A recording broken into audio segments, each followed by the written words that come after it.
Saya memperebutkan kursi ke-8 bersama Legical. Rupanya kalah lagi, Pak. Bu sarapan, saya tinggal.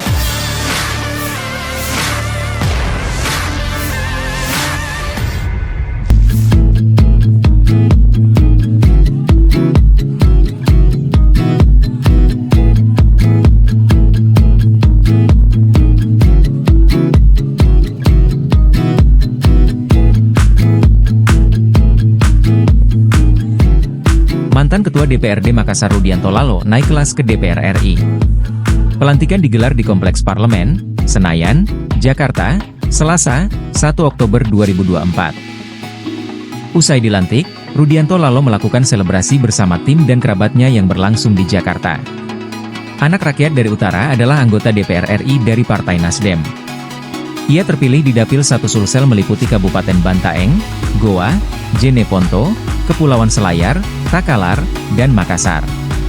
Perjuangan Rudianto Lalo lolos ke parlemen tidaklah mudah. Bahkan namanya sempat terlempar dari kursi DPR RI. Rudianto Lalo menceritakan perjuangannya bisa dilantik menjadi anggota DPR RI. Ia menyebut sempat memimpin perolehan suara sementara di Nasdem. Perhitungan suara belum selesai, tiba-tiba ia disalip oleh koleganya di Nasdem Fatmawati Rusdi. Tak lama setelah kalah dari Deng Ical, Rudianto Lalo mengaku dikirimkan data dari berbagai partai jika Partai Persatuan Pembangunan, PPP, tak lolos Parliamentary Threshold, PT. Pertama di urutan pertama, tiba-tiba dilewatin sama satu partai saya lupa. Dalam perjalanannya saya memperebutkan kursi ke-8 bersama Legical. Rupanya kalah lagi, Pak. Bu sarapan, saya tinggal ke Makassar ke Jakarta, menyendiri di apartemen. Habis itu, tiba-tiba saya dikirimi data-data dari berbagai partai, rupanya Partai Persatuan Pembangunan tidak lulus PT.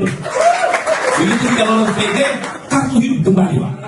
Wah, yang tadinya melambung, apa kata saya ini? Apa bisa kalah ini? Karena suara pribadi saya itu tidak kalah, Pak.